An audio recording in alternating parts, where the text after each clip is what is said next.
Alors le tourisme reprend vie en France et ça fait plutôt du bien. Oui. Bah oui, ça fait du bien. Faut pas gâcher son plaisir de voir qu'en ce joli mois de mai, très chaud, hein, les lieux de loisirs, de tourisme sont en train de reprendre vie. Ouais. Alors oui, certains remarqueront que les quais de la Loire, près de Tours, sont encore fermés. Oui, il faudra être masqué pour visiter le Mont Saint-Michel.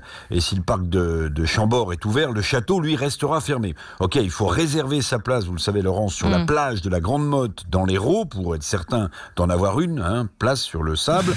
Et pour l'instant, c'est vrai, la norme des 100 km autour de notre résidence principale, vous le rappeliez, demeure la règle. Mais ça fait du bien de voir le tourisme reprendre vie au moment où l'épidémie continue de ralentir. Alors tout à l'heure, Natacha Polony, sur Sud Radio, parlait de bulle spéculative de bien-être. La formule est belle et elle a peut-être raison. On est peut-être dans une bulle spéculative de bien-être en ce moment, mais profitons-en. Et parmi les symboles de cette bulle spéculative, de ce secteur touristique, culturel et historique, la réouverture le 11 juin prochain du Puy du Fou en Vendée est un beau symbole. Ce parc qui raconte entre autres l'histoire de France où les salariés, les bénévoles, les défenseurs d'une culture et d'une histoire font œuvre de solidarité et de créativité, ce parc constitue peut-être un résumé concret de ce que devrait être notre pays dans les jours d'après. Parce que ne l'oublions jamais, globalement, le secteur touristique en France est extrêmement important pour nos emplois et pour notre économie.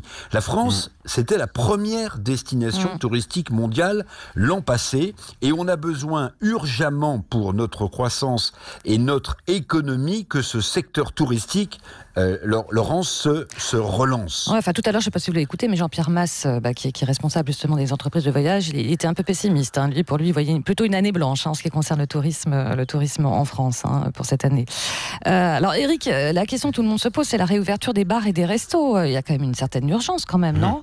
Il y a une urgence. Alors il y a toujours la date du 2 juin qui est en l'air. Il y a une urgence, mais moi j'irais même plus loin. Ces réouvertures, Laurence, de bars et de restaurants constituent même presque une obligation de salubrité publique. Parce qu'on comprend mal, en effet, comment les autorités laissent se développer ce qu'on appelle maintenant des apéros rues, sur les quais, sur les pelouses publiques, dans les rues justement, où les consommateurs sont à touche-touche, alors que dans les restaurants ou dans les bars, justement, s'ils étaient ouverts, les repas à table ou les verres entre amis se tiendraient dans les règles de l'art, de la distanciation sociale et des gestes sanitaires. Oui, il faut que les bars et les restaurants rouvrent. Alors, pour ce premier long week-end de mai, vous le disiez, vous interrogez ce spécialiste tout à l'heure du tourisme, ça constitue qu'un point de départ, qu'un point de reconquête pour notre secteur touristique. L'ascension, finalement, porte bien son nom, l'élévation, sinon le retour à la normale, c'est un espoir, c'est une foi en l'avenir, mais tout ça, ça fait du bien en ce moment. C'est une respiration,